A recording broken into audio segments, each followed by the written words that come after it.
All right, it's 7 o'clock. Perhaps we can go ahead and get started. I've never known this room to be so quiet. This is unprecedented. Thank you all for attending tonight's meeting, the last meeting of the association of the year 2023. And it's been, I hope everyone's had a great Thanksgiving and is looking forward to a peaceful and happy holiday season as we get further into the month. I want to first start by recognizing that this is the end of my first year as president. And I have a lot of impressions from that first year, but one of the most vivid is the amount of spirit and generosity that the membership of Number 6 has. And all the neighbors that I've met through volunteer activities who are giving of themselves to be good neighbors and to develop an even better neighborhood. And I just want to thank and have a round of applause for all the volunteers that have made 23 such a good year for us. I also recognize that the mayor-elect is in the audience this evening. Pat, please stand. Congratulations. The mayor-elect has been a great supporter of Number 6, and we look forward to his mayoral term. All right, let's start then. We'll first start by introducing the board members. Now, you'll notice that there aren't a lot of us today. We may be small in number, but we're strong in spirit. We've had some professional responsibilities and family responsibilities that have winnowed our ranks for this evening, but here we are. Hi, Jennifer Bates, Claire Bergeron, immediate past president. Tony Champinski, infrastructure. Savio Fernandez, membership director. And Kevin Fitzpatrick, president. And I want to introduce Jen Ritchie as our newest at-large member, replacing the term of Rob Bauman. So, Jen's been a resident for 8 years. She knows Number 6 in Moore County very, very well. It's her work as a realtor. She has served on numerous professional and philanthropic boards, and she's going to bring a lot to our deliberations. So we're delighted to have her.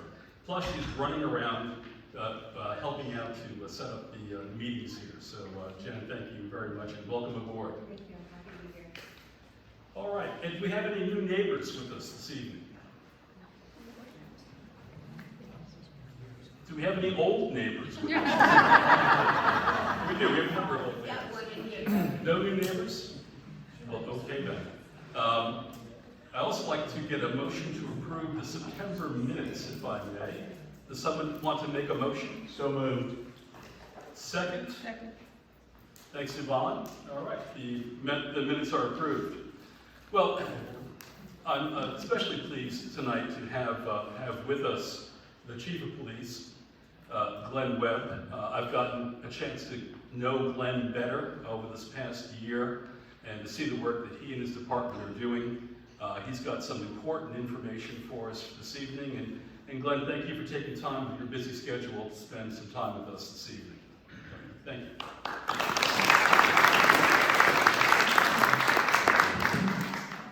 It's always good to get the applause at the beginning because you never know how this is going to go. But essentially, I'm here for 3 reasons tonight. 1, I live in Number 6. 2, I feel guilty if Kevin asked me to do something because I occasionally play golf with him. And 3, I didn't know the new mayor was going to be here. So,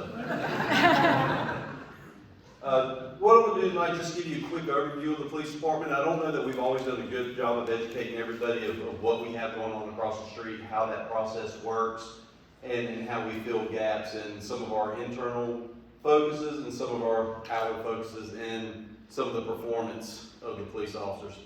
It's not going to take that long, I promise.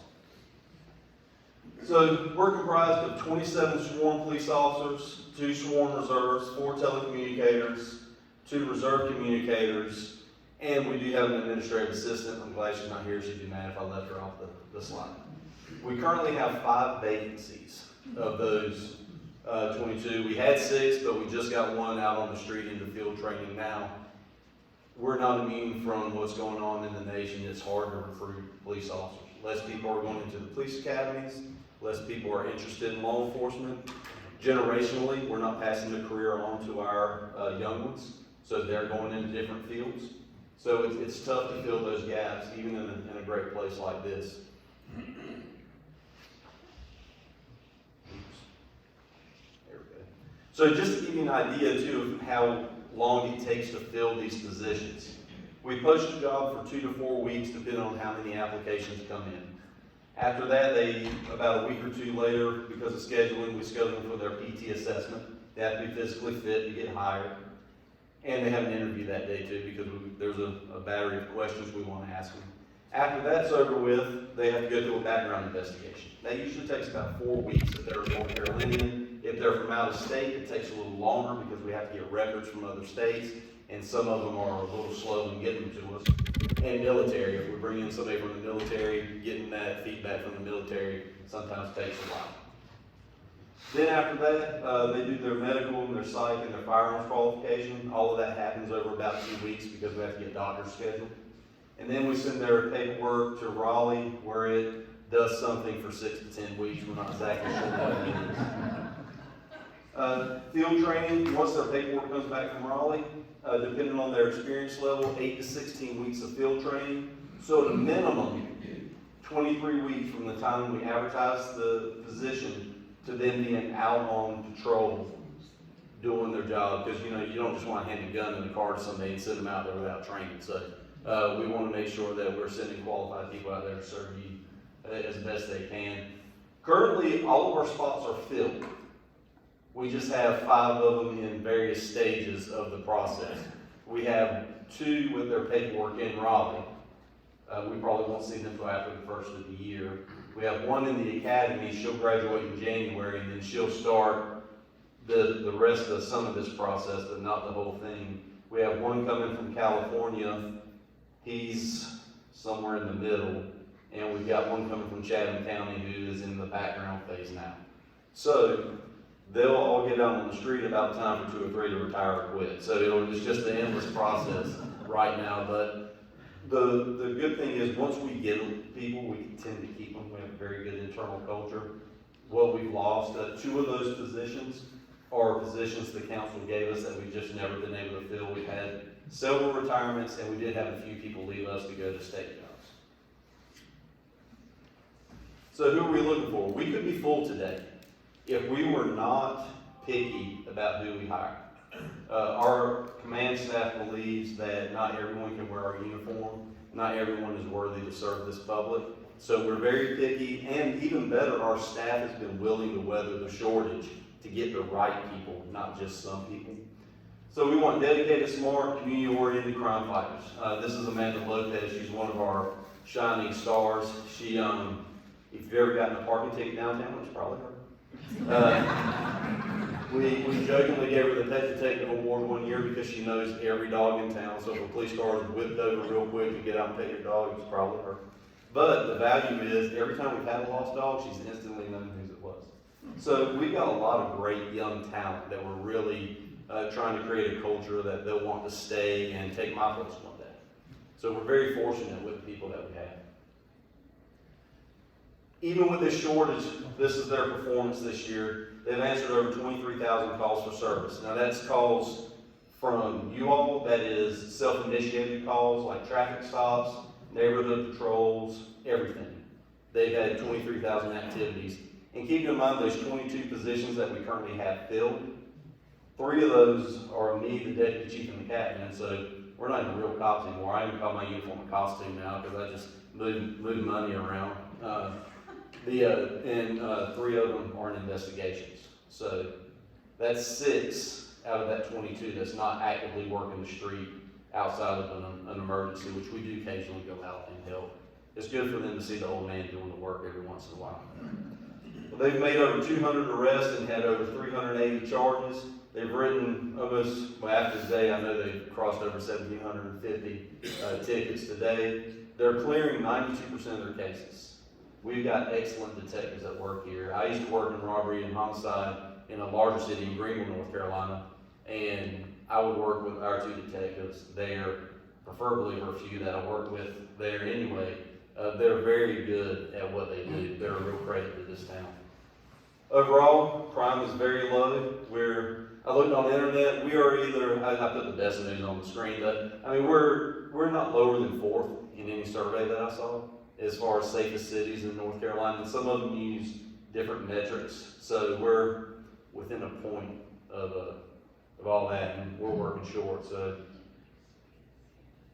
what have we done? The management team here, the village council, has been very good to us when I've explained what we need, how to modernize our police force, and the things that we need moving forward.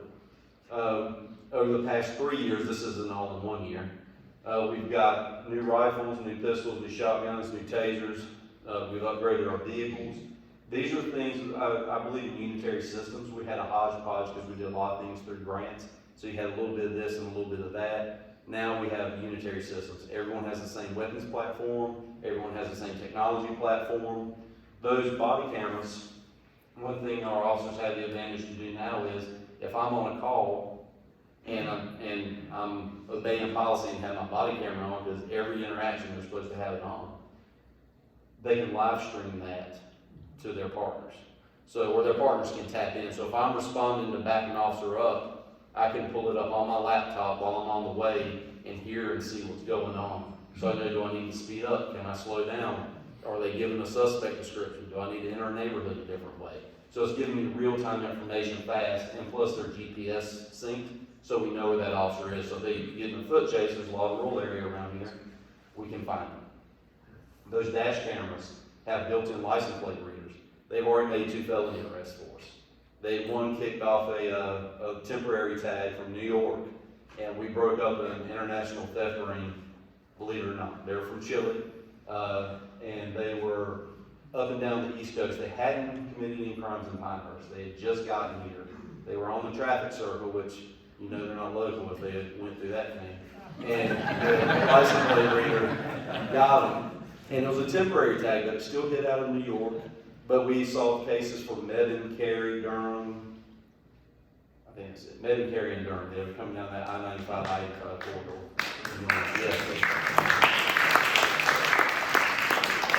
And that's just our patrol officers. Our detectives took over and were able to interrogate them. And they ended up at the jail 4 times adding charges. And we got the FBI involved with that case. Nassau County, New York is having them extradited back. We also found another wanted person that was riding through town, and the LPR did. They were able to stop him and make the arrest. We got new Taser 7s as well. These are very good electronic pulse weapons. It allows us to help de-escalate things. We don't want to hurt people, you know. But sometimes it takes a little pain to get compliance.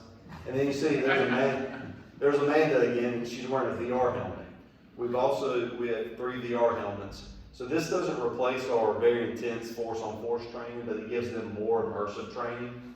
What sold us on this was, especially with our military population, there's mental health scenarios in this as well.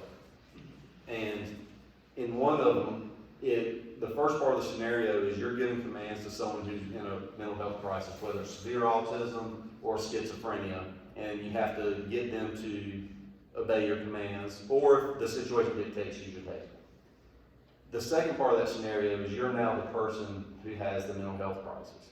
So your job is to obey the officer's commands, but you're hearing what someone might be experiencing, whispering, seeing flashes, augmented reality. The point is to build empathy, right? So we do want big, bad, tough crime fighters, but we also want empathetic police officers who aren't out here to hurt people, but to connect people with services if we need to, or connect them to the jail and Carthage if they need to. And we need both sides of that going. So internal objectives this year. We're looking at leadership development. We start leadership very early. First leadership class I ever got was when I got promoted to corporal. We want to get our people plugged into that and thinking about leadership before they get in a position of supervising. Because then you're behind the curve, right? If you get some chevrons thrust on your sleeve and you've never been in charge of anybody and you've never been taught how to be in charge of anybody, you're not really set up for success.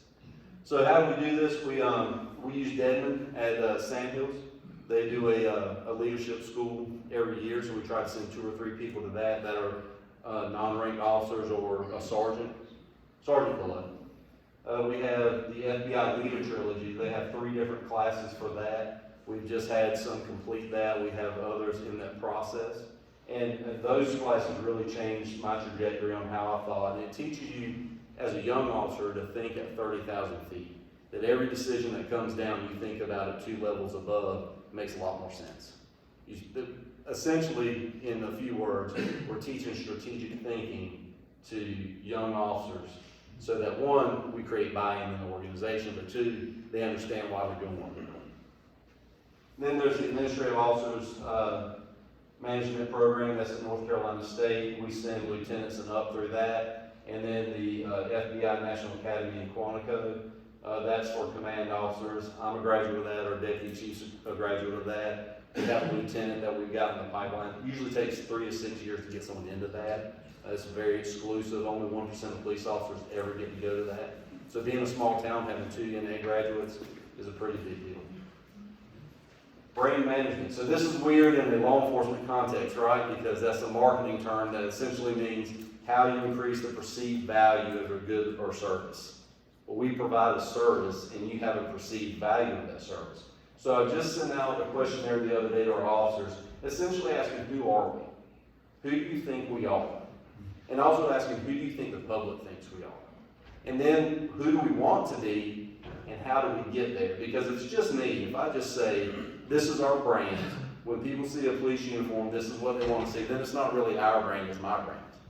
So they need to have input on that. And plus, it's a psychological trick. They're going to put up some lofty goals, and then I'm going to hold them accountable to them, but don't tell them I said that.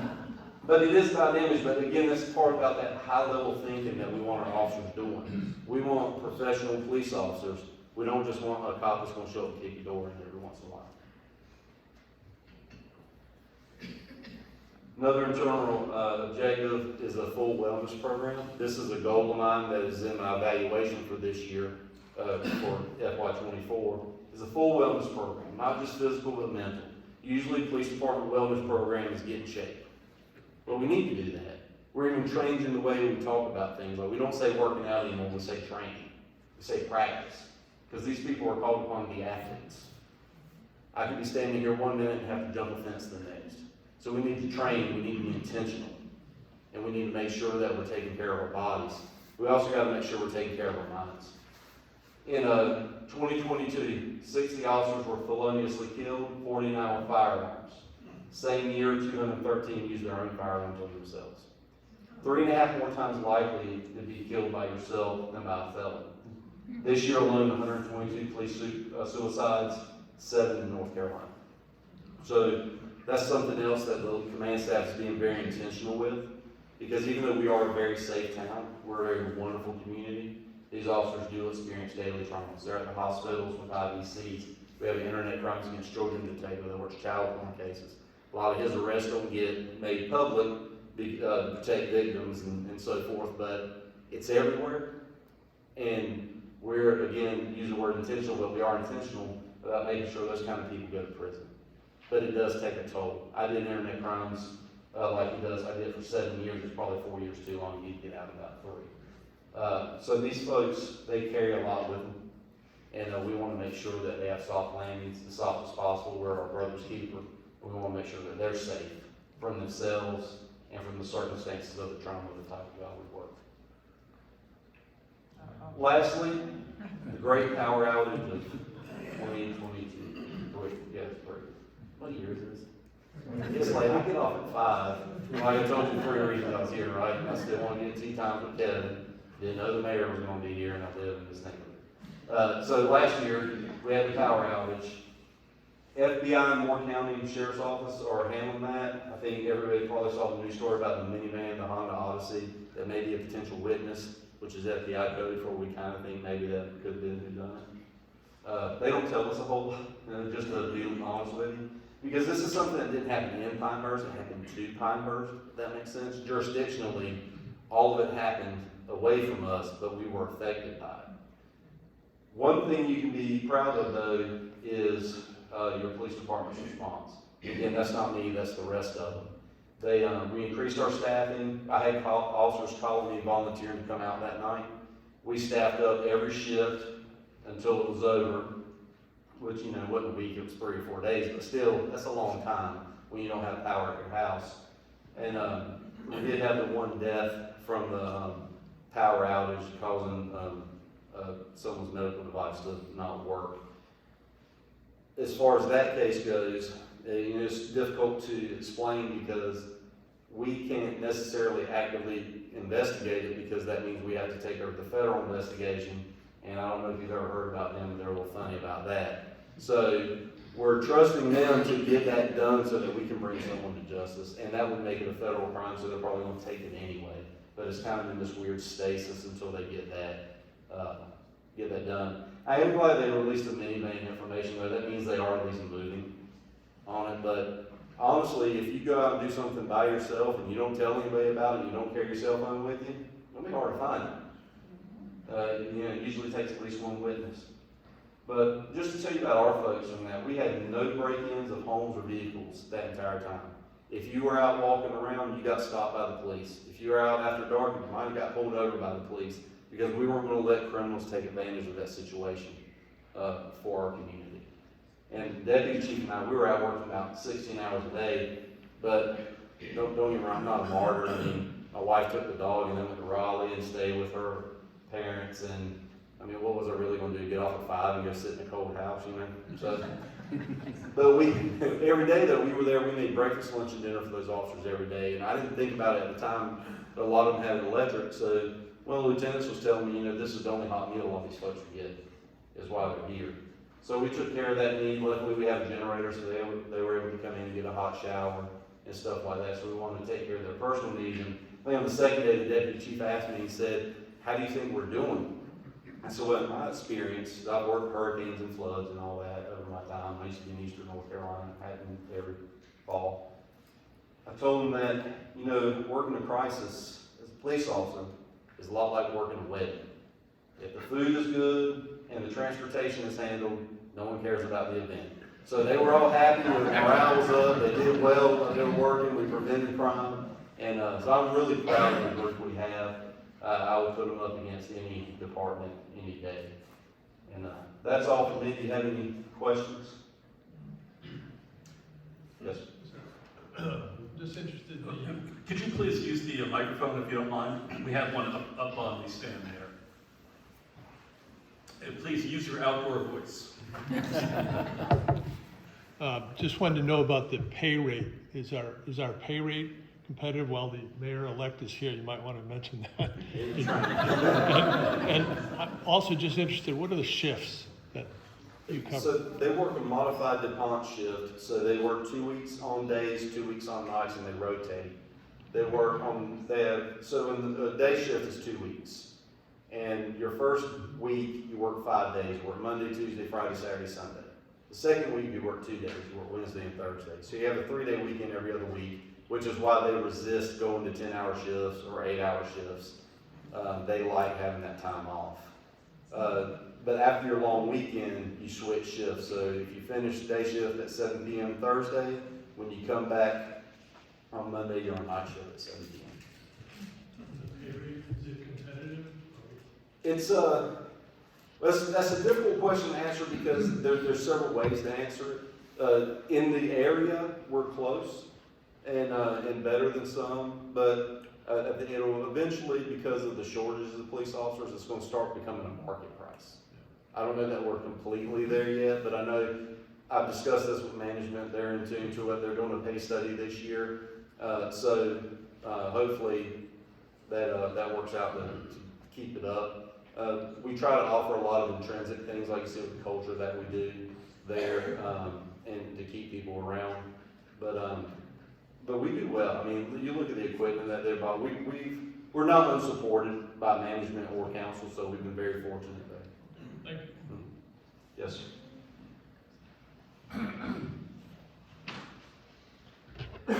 Should cybercrime or phone fraud be reported to you? And if not, who should it be reported to? Start with us. There are some things that are local, and a lot of things aren't. Most things online, if you get a text message that wants you to click on a link, that's probably going to be something that's national or international. Most of our stuff that comes in is not local. There's a phone number that I do not have with me, but for the FBI, and it essentially goes to Interpol, and they're essentially never going to find out who did it. But the best thing to do, though, is don't click on links. Please don't click on links. Also lock your car doors and your garages, but also don't click on links because that's usually where it gets you, especially anything you click on that takes you to a login for financial information. So it may look like something harmless that's from Citibank or something like that. You click on it, it takes you to your login page, and then you just give the criminals your credentials. So click on nothing unless you know what it is or you went there specifically. I'll give you my personal example. I know several people that have been defrauded with different things. Well, mine happened was Social Security. I got a letter from Social Security saying, next month your check will go to your new bank you told us about. Well, I didn't tell them about any bank. So I went to Social Security and asked them, what are you going to do about this? And they said, probably this will be forwarded to our fraud department, but probably nothing will happen. So I demanded to see a supervisor. And the supervisor told me, listen, I'll be honest with you. It will be forwarded to our fraud department, but nothing's going to happen. So I asked her, well, can you tell me what bank it was being transferred to? My bank is a Pinehurst bank. It was being transferred to a Pinehurst bank. But they still said that probably nothing will happen. Come see us on stuff like that, because if it's that local, Yeah, both of them are local. then we can do search warrants and get information of who set up the account, how it's set up. Of course, it's probably going to be your name, but but there's other. I mean, I don't know that there's any Pinehurst banks where you can necessarily just set up an online account. So without validating your ID or information. Anyway, there's going to be some kind of track that we can follow. It may lead to a dead end, but it may not. So yeah, something like that's that local, certainly call us. What I was thinking of was more about a year or two ago, we had a lot of incidents where people started getting debit cards from Chase, I think it was, and maybe one other bank, because they were doing this promotion that if you open an account, you get $500. So the fraudsters they got the information from a data dump where I don't remember what company it was that got broke into, some retail company. And so they opened all these accounts, and then they took the $500 bonus from Citibank and withdrew it. No one actually lost any money physically, a person. Citibank was out a lot of money, or Chase was out a lot of money. But it's still an identity theft, but that's something that we routed through the FBI because it's a big multinational. Thank you. Yes. Yes, ma'am. And while she's coming up, speaking of links, if you call the police, you will get a text message from me. It's not really me, but it is a text message that I want you to answer. But there's no link to click on. You just respond 1 through 5, and you can leave a comment. It's it's part of our transparency. We want to know what kind of service we're providing. So you get that within 24 hours for certain types of calls.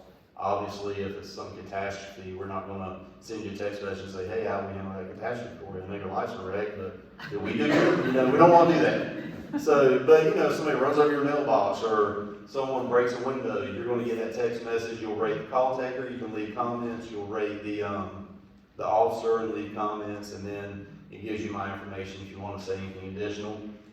The officers each week get an email showing all of their positive comments. It means a lot to them. I get the negative ones, but we have very few negative ones. We have currently, last I looked at it last week, was a 92% satisfaction rate with the contact that they're getting from our officers. So that's great.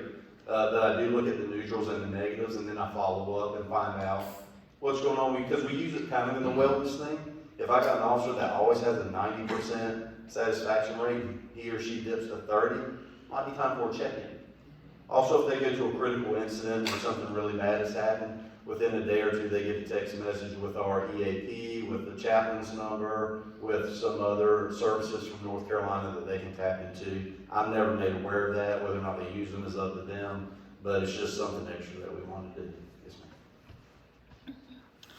ma'am. I would like to know if there's anything that the police can do about the traffic circle, a specific thing, and that is almost daily I see people, and this is basically 15501 north and south, that cut in while you're waiting to go. I mean, so close to wrecks. Last week, my husband and I, it was a semi that did that, literally. And I mean, is there anything you guys can do about that? Because it's so dangerous. I'm afraid somebody's gonna get totally wiped out.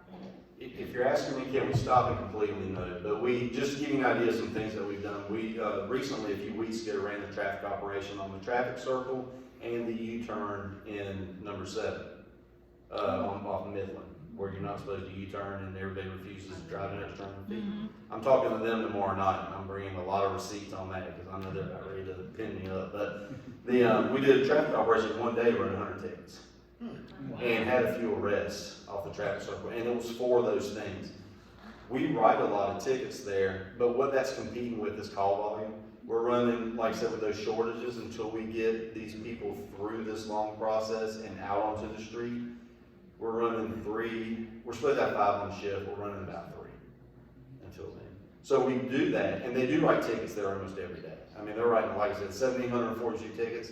A lot of them center around that traffic circle, which is essentially, if you've driven through that, you should be able to fly a Blue Angels airplane, because you basically have to peel off and all kinds of stuff, and you get as close as you can to people. So yeah, it will continue to get attention. As we staff up, it will continue to get more attention, because we do work the wrecks there, and so the ounce of prevention is worth someone not getting hurt. Thank you.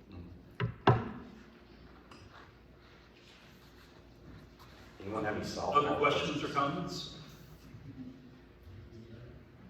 Well, Chief, thank you so much for taking time. I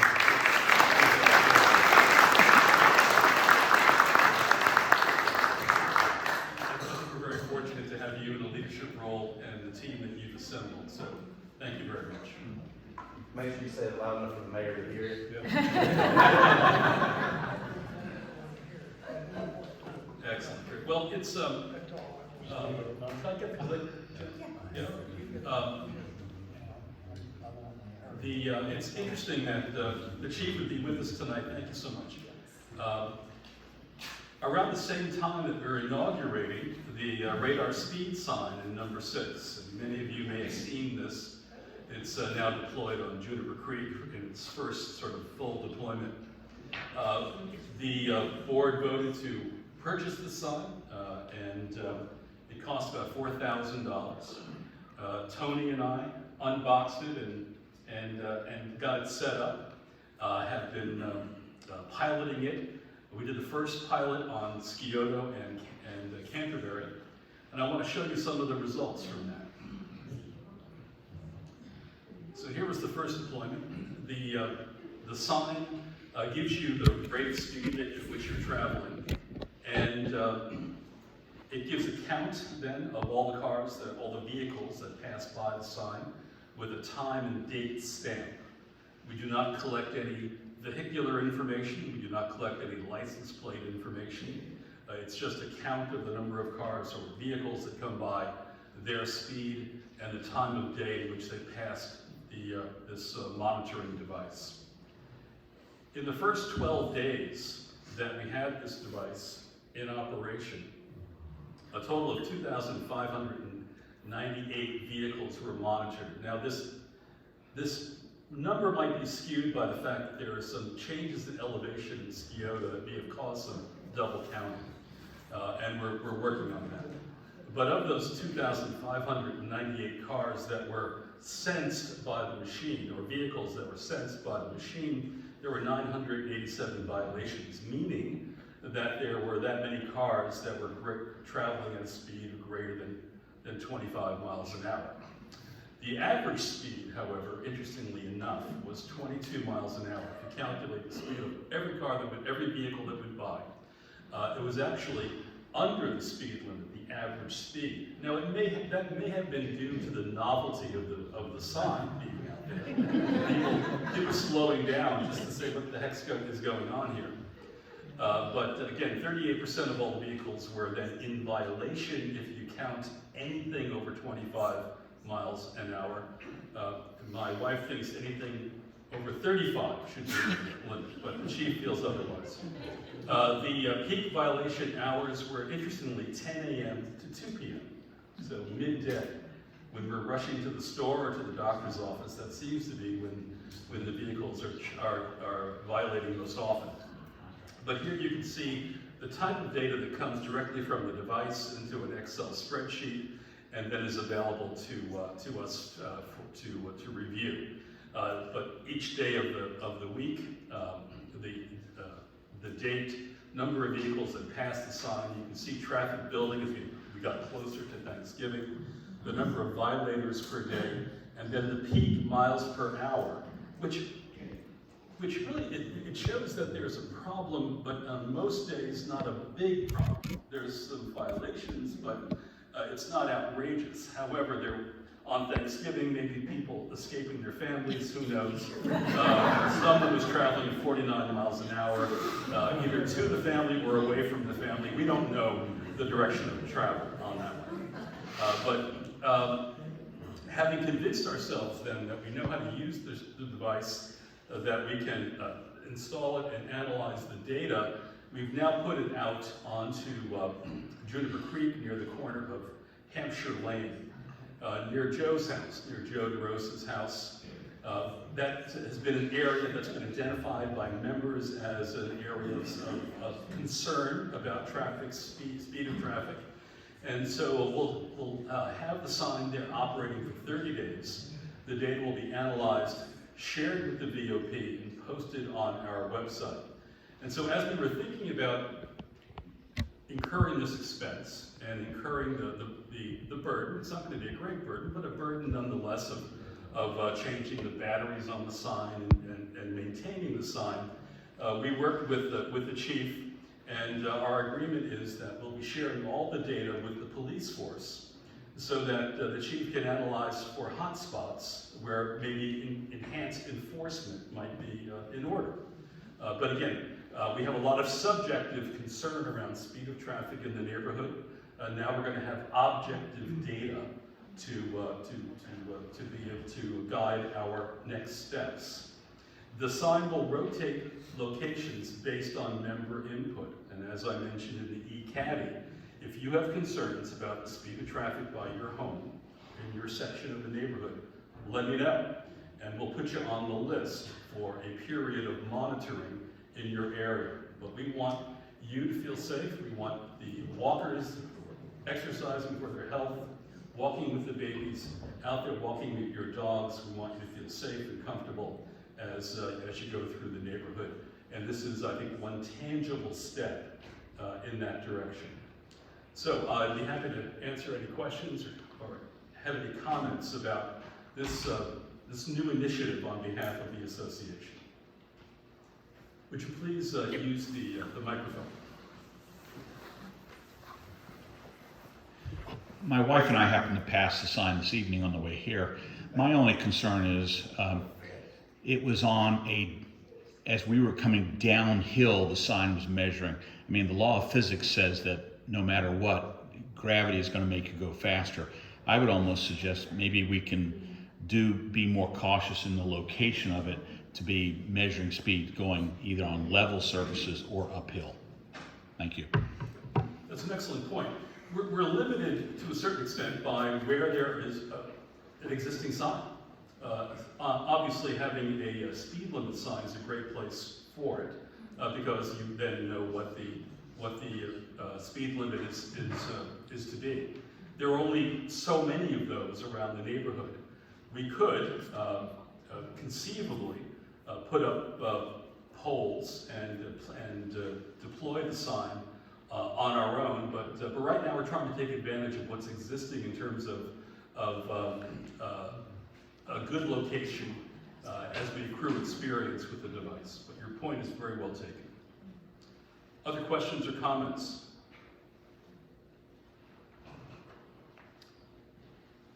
So I've lived in an area that is very big on speed cameras, and they take photos, they mail them to your house, they have you come into a courtroom and pay your fine, and it's very advanced. one of the things that they started with mostly is they had this policy, and I say this with the police person here, is that yellow does not mean speed up and get through the light. It means stop, because it's going to turn red.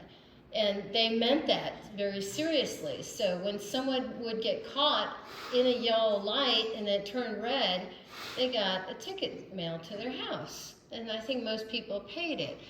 Now what they're doing in advance is that people are making rights on red turns where it's not allowed, particularly when I always think about exiting the north exit here at a number 6, where people just drive over to that electrical, and they drive over the gravel and everything just to make the turn so they can block your view when you're trying to make a left, which is really a nuisance.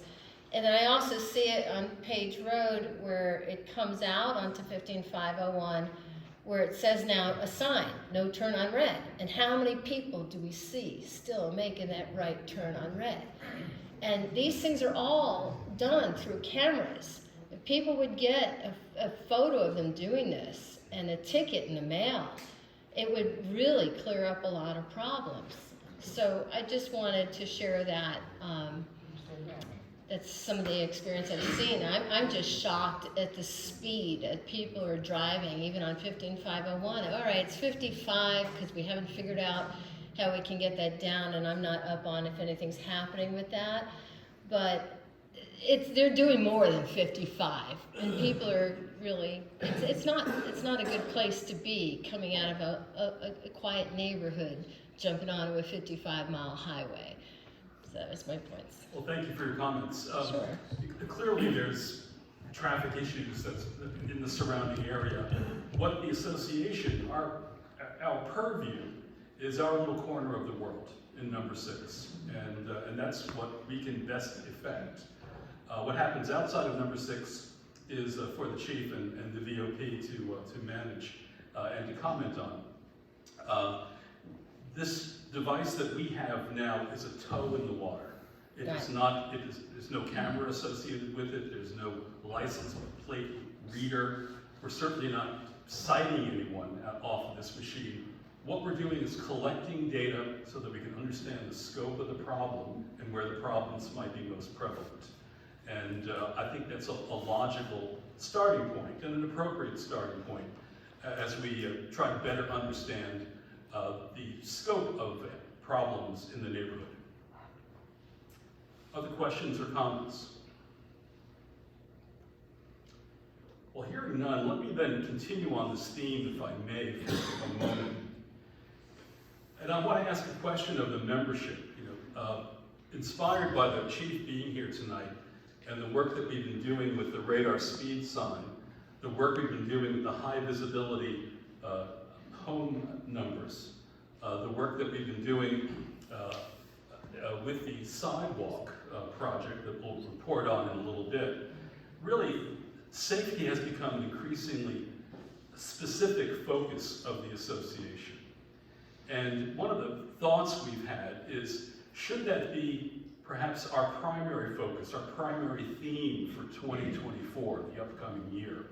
A year where we try to marshal our resources in many different ways to have number 6 be demonstrably the safest neighborhood in Pinehurst.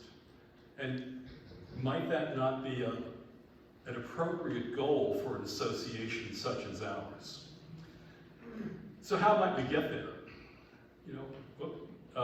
This idea of home safe on 6 could have a number of elements associated with it. Certainly the sidewalk project is part of a safety initiative that's already underway. The radar speed sign is a step in that direction as well. Safety tips and messages in each e-caddy is something that we can certainly do. The high visibility house numbers so that EMS can find us at night, so the police can find us at night when a call comes in. I'd like to think about creation of a public safety committee of members who might have an interest in putting our heads together to think about the best ways we can be keeping each other safe and enhancing our neighborhood. Perhaps reactivation of a community watch program and to put some emphasis around that.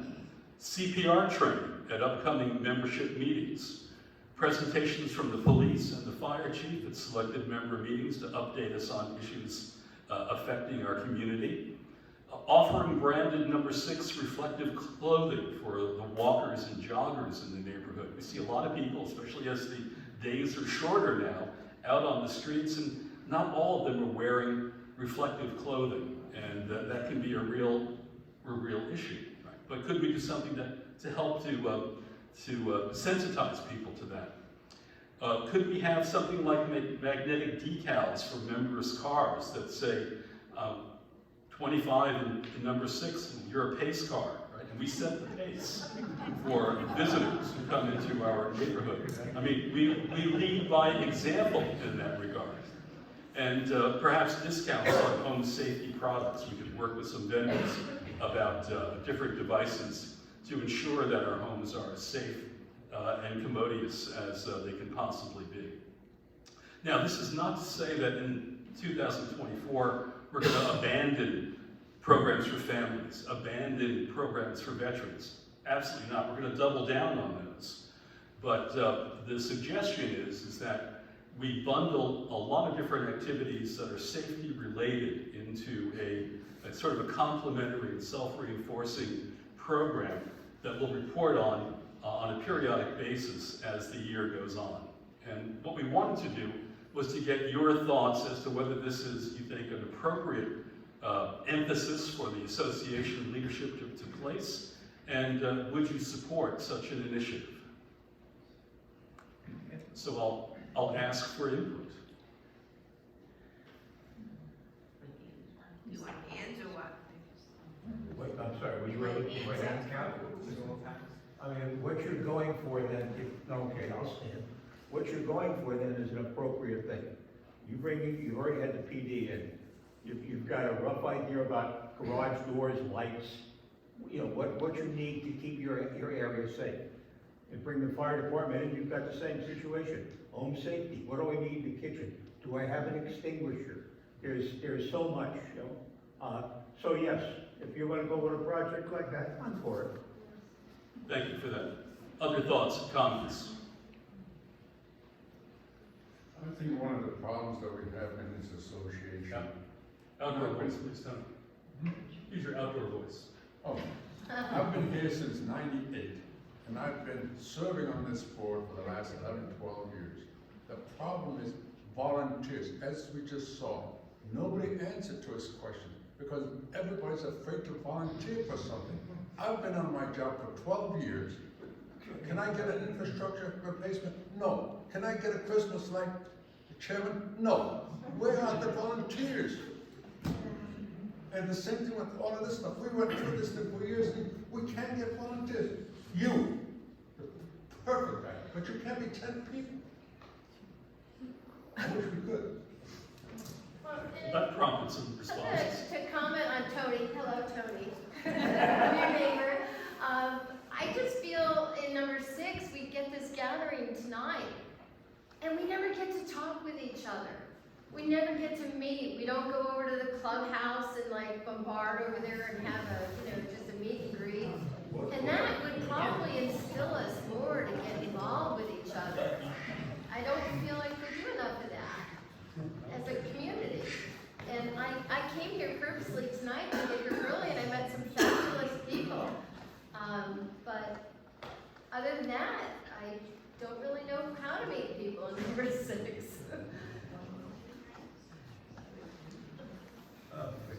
So, good point. And we'll speak more about gathering together as we go through the agenda. In years past, a lot of the ways that we met everybody else was the different things we ran.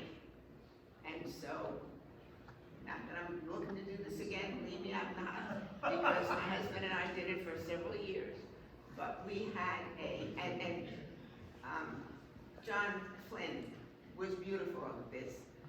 So we could go back and think of something like that. But there was 2 couples, ourselves and another one, and we went and we saw different restaurants, negotiated with them, came up with great ideas, and about once once every 6 to 8 weeks, we would have a dining out night for 6 at a restaurant.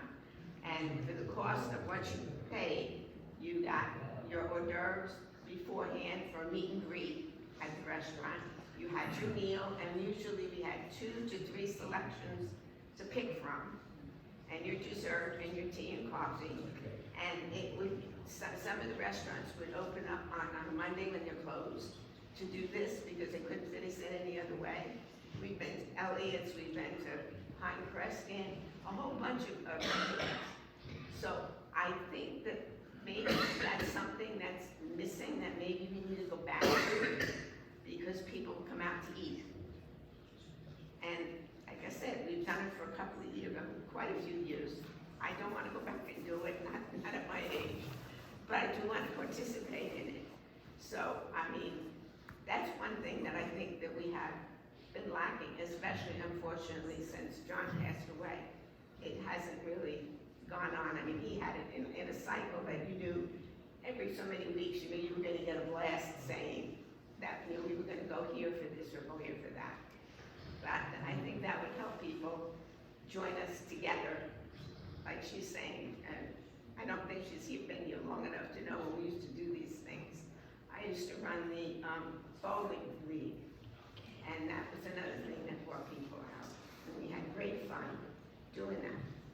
But then, due to different things that come into our lives, and financially, 2008 killed that. And so, it disappears. But some of these old things we did might be something to be revisited. Great. Thank you, Regina. Other comments? We got some in the back first. Oh, I'm sorry. Can you use the microphone? It's hard to hear. Oh, really loud. There is one thing on that list that I would love to volunteer for. I would love to be a pace car.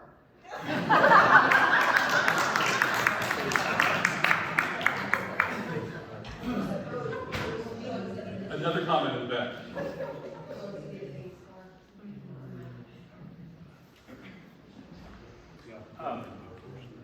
My only concern is, I walk down the end of my street, into my driveway in the morning, afternoon, evening, and I'm retired like a lot of people here, wave to people driving by, and you can't even get a gesture out of them, okay?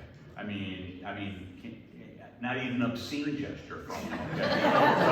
And that would at least give me some reassurance that they at least see me, okay? And so my concern is partly because of maybe the environment that we're in today, the community watch issue is a personal interest of me because I have a lady across the street who's a widow that I watch out for her house. I help her with things, okay? We have another couple, actually someone who sits up there that we look after their cats. We help them with stuff when they go on vacation. We had a military family on the other side that had 3 small children that we took care of. And so it was kind of like a miniature community within number 6, okay?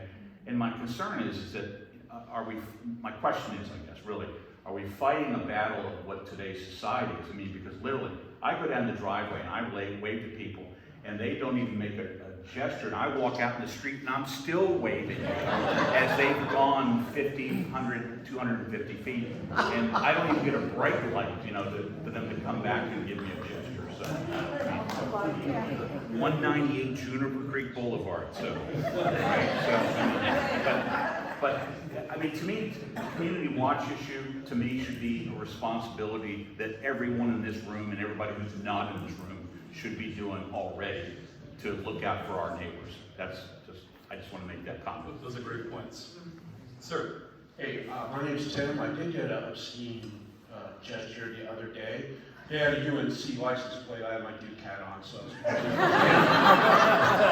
I know the feeling. Little do they know. But, as we conduct a reach out, my recommendation is try to make it kid friendly, because there are a lot of folks in Pinehurst number 6 that got little squirts running around. And I think as we look at the average median age here, if we're trying to attract the younger folks, so when when you have the fire department out here, what kid doesn't like to go run up to the fire truck? When we have the police out here with Gruff the police dog or whatever it is. I think that will help for the overall, community aspect that you're talking about, sir. But,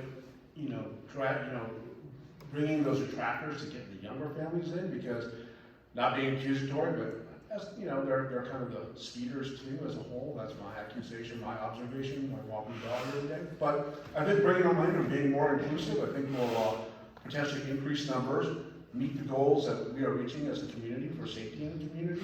But I just want to throw that out there because, we brought it up to some of our neighbors that are younger, and they're like, oh yeah, that sounds great, we'll come to a meeting, and yeah, they're never here. So just my 2 cents. Thank you for that. I think the sidewalks are a big deal.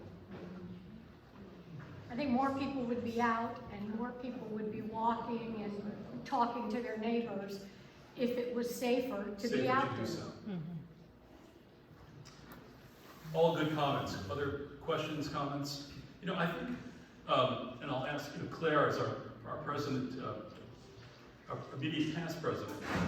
I think COVID took some of the wind out of the community sail, and the gatherings that occurred prior to COVID are just beginning to come back online. We've been working with the Pinecrest Inn. We recently had a very successful military family event of 50 of number 6 residents there with the children, and it was a terrific occasion. The moms on 6 are doing a good job in Halloween events and things. So we are certainly committed to nurturing gatherings of the neighbors. And I do think it's a critical element in building that sense of community, that sense of that we're all in it together type of thing. I will mention that our clubhouse on 6, such as it is not terribly amenable for this. And we've got a clubhouse working committee that is engaging with the resort. I know you've heard this before many times, but Matt Massey, the executive vice president of the country club, is going to be here with us at one of our member meetings in Q1 of next year to talk about some plans they have for the future of number 6 and a new clubhouse. So stand by for that. But that would give us certainly a nexus, if you will, a gathering place where we can come together more easily. And I firmly, we're working hard to engage them in a respectful dialogue about that. So, sir. With regard to the speeding issues in the neighborhood, Can't hear the question. I said with regard to the speeding issues in general neighborhoods, are rumble strips or speed bumps an alternative to try to slow people down a little bit? No. Is that a possibility? No. Right. No. So, Chief, do you want to speak to traffic calming infrastructure? Yes, that is the purview of Public Works, not the yell at them. No, I think that before we go to that extreme, the other measures that have been suggested should be given an opportunity to work because they're not permanent and they're less enraging. When coming from Greenville, they had a lot of those rubber We can't pads. hear you. Okay, I'm sorry. I'll get one. Thank you. To quote George W. Bush, I can hear you. Traffic calming devices are fairly permanent, fairly expensive, and super annoying for people who normally obey the law. So, and the people that don't just kind of sky right over them. And depending on the type and how close they are, it can make it very hard to just get in and out. I think the things that have been suggested are good and should be given an opportunity to work before something else more permanent and more problematic potentially could be installed. But again, that's something Mike Apke, he also lives in number 6. I'll mention it to him that he was not here tonight. But that would fall more under their purview, but I don't think those are really on the radar for streets right now. Thanks, Chief. Other questions, comments? All right, well, thank you for that. I will be sending out an e-caddy, a request for volunteers who might wish to serve on a public safety committee, and perhaps those who are interested in reactivating our community watch. Maybe it's a nice first step in this direction. So please look for that, and please consider lending us your expertise and your input as we go forward on this. Let me also mention, just to the point, and I mentioned it just a moment ago, we have been investing now in gatherings of neighbors, and we had a very successful military, retired military, active duty military dinner at the Pinecrest Inn last month, attended by over 50 people, and we want to continue to do that. The Pinecrest Inn is very interested in providing their space and their services to serve number 6. We'll be trying to do more things there upcoming, and branch out from there. I also want to compliment the moms and the grandmoms in number 6 for the work they've been doing with families with children, and gatherings now that are starting up again that your association dues are helping to support for Halloween parties and other things to really engage that segment of our community. So with that having been said, let's move to the officer reports. I don't have a treasurer's report for you this evening. Leslie is unable to join us, but we do have a membership update that is very important. I'm going to turn it over to Savio for that.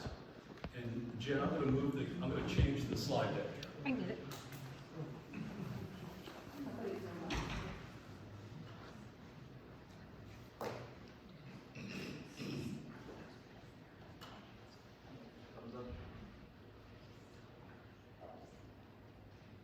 Thank you, Kevin.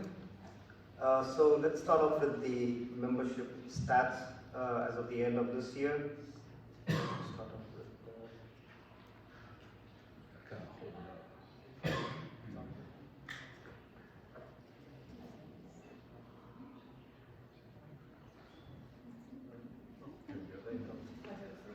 Okay, so we currently have 709 membership households as of the end of this year. As of the end of last year, we had 740. So pretty much like net even at the end of this calendar year. We hope to increase membership next year. So please do reach out to your neighbors, your friends, and encourage them to join Pinewoods number 6. We are a wonderful community to join, and we hope that you can increase our membership going forward. All right, the next one is the membership management software. So we've launched a new membership portal. If you've had a chance to look at the public website that we have out there, you will have a link to this new membership portal. As of now, although we are saying it's in the beta stage, it is open to all members. So this is a fully functioning self-member portal where you can go and access your own records, update your membership information. We are trying to digitize a platform to make it more friendly for you as members to access your information, update your information, get invoices electronically, and that will help us to be able to service you better in the future. So as of now, this is open to all of you. I strongly encourage you to access the self-member portal. Go to the website. There is a link out there. You can click the link. You will have to log in into this portal. So if you just click to the next slide. There's a login button on the top. So when you click in the login, you have to reset your password. So there is security around this portal, so it's not public information. As paying members of Pinewoods number 6, you will have to authenticate into the portal to be able to access your information. If you do not know what email address you have registered with us, the email address that you're currently subscribed to eCaddy, that's the one you could use to access this portal. So click the link, hit the login button out there, and once you go to the login page, follow the prompts where you say forgot your password, and that will take you to the next steps to kind of access the portal. We will put in upload an instruction document that will help you through the steps of the access process.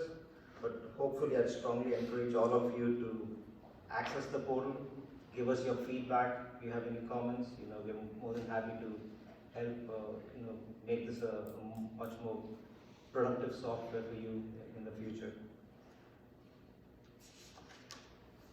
All right, deployment timeline. So as of now, as I said, like it's a fully functional software, but we're still calling it in the beta stage because we want to have a full launch as of the 1st of Jan. So although it's readily available for all of you to use, it's still not in a complete launch stage. We plan to launch this on the 1st of Jan. All of you will receive electronic invoices in the first 2 weeks of January. These electronic invoices will be sent to the email address that we have on file. We will hold off on sending paper invoices this year. We are trying to again, try to use electronic methods of both sending invoices and receiving your payment information. That will keep it all in a digital format, save some forests out here as well. So hopefully, you are able to run through the payment process electronically through the portal, and we will hold off on sending paper invoices till around the first or second week of March. And we will send invoices only to those who have not made us the payment by them. So that will cut down on the number of invoices that we have to send mailings out. There's a cost to paper. It's about $2 for every mailing that we send out. So that will hopefully cut down the amount of funds that we have to allocate for paper mailings. In terms of the invoice and payment processing, if you do want to send us checks, please do include a copy of the invoice. Sometimes folks just drop in a check in the envelope. The address is something else. It takes us a lot of time to figure out, whom do we actually credit the payment to. So please do include a copy of the invoice if you send us a physical check. The portal is very user-friendly. The payment process is very easy. I'm sure all of you, have Amazon accounts. It's no different. You can pretty much electronically pay your invoices on the portal. Processing of checks. If you do want to send us a physical check, the processing could take some time. There's a lot of manual work that goes into physical handling of checks and paper. So we do expect it to take about 8 to 16 weeks at this point in time if you send us a check in the mail. Any electronic payments are instantaneous, so you will automatically see that your invoice has been processed and your account has been kept active. If you have any concerns about the payment processing and the providers that we are using for payment processing, I'd encourage you to look up Stripe. They are the third-party payment providers that we are using on the portal. So we as Pinehurst number 6 and the software vendor, we do not collect any of the credit card information. It's not stored on the portal itself. It's all channeled through a payment provider, similar to what you would do in any kind of electronic payment provider facility. So these are third-party payment providers. They have a lot of security built around their portals. So I strongly encourage you to look up Stripe. They are a third-party payment provider in this particular case. And that's it for me. Any questions? Is there a cost associated with Stripe? There's a cost. So we bear the cost internally at this point in time. It's about 2.9% plus 30 cents for every transaction. 2.9% plus 30 cents? Plus 30 cents for every transaction. It's similar to the PayPal that we were looking. I mean, this is actually lower in cost compared to PayPal. So we will have some savings out of it. Other questions or comments? Savio's been doing a tremendous amount of work to get us onto this new portal. Right now, everything we do from a software perspective is with a bespoke software system. eCaddy's on its own system, the membership's on Excel spreadsheets, the survey work we do with SurveyMonkey. It all has certain costs associated with it. The platforms we're using don't talk to one another. So the platform that Savio is leading us to will integrate all of these digital systems so that we'll be more efficient, less costly, and use less paper. That's the goal. So we'll start off small, take baby steps. At this point in time, we're looking to at least start off with the membership portal, the self-managed member portal, and the electronic invoices along with the electronic collection of funds. As Kevin mentioned, there's a lot of functionality in the software to do surveys, to collect volunteer information. You can log into the portal, submit your questions, feedback, comments. It's a very broad communication platform as well. There's a lot of functionality in the software, but we'll step through it, over the next few months and years to come. Thank you, Savio. Moving on to the officer reports, the Vice President update. John sends his regrets he couldn't be here with us tonight, but he's been leading the charge on the sidewalk project, as you will recall. Excuse me. The update from John is that the engineers have finally finished their reports on both the dams as well as the other work the engineering departments have been doing to finalize the project. So in Q1 of 24, we will have them back here to speak to you, where we should have some firm dates on when we can put a shovel in the ground on the sidewalk project. So that's upcoming. Pardon me, there'll be more on that in eCaddy as we learn more, but I'm encouraged that the engineering piece of this is coming to a conclusion. Oh, thank you so much, Jim. Moving on to the infrastructure update, many of you passed through the south entrance. It is the south entrance, with the traffic light is to get here tonight.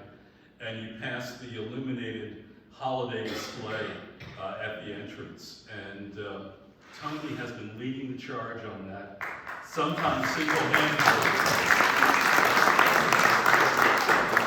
for many years. And Yvonne has been putting up with his absences to do that. But I think we can be really proud of the appearance of our neighborhood. And as I drive around the other communities, I think we really are a leader in terms of putting our best foot forward for the holidays. So again, Tony, thank you, and volunteers that have helped in helping him, thank you all very much. Tony, more applause. He tries to resign every year, and we won't let him. So. Tony, other infrastructure updates? Tony? I'm not resigning today. We're coming over here. We can't hear you, dear. We're coming over here, driving over here, and my wife says, I'm feeling like a widow. You never get to sit next to me. You're always in front. I mean, to replace and go back there. Or we invite Yvonne up here. This year we went with a new landscape company, and I think we're all agreed it looks a lot better than it did with the former landscape. And Tony led the charge on selecting that new landscaper, and I do think that it was a great choice. And please, as far as infrastructure is concerned, let me know if there's a water problem somewhere. Let me know if there's an electrical. If you see it, report it. I don't want to come down the street and there's water gushing out of some main sewer line or water line and nobody's even turned it on. If the light's on the American flag, I'm not a natural born American. It's your responsibility, especially as veterans, to make sure that light is on the flag, not off and broken for weeks. Report it and volunteer. And come and see our house. Right now at our house in 6 Park Court, we have 48,000 light bulbs.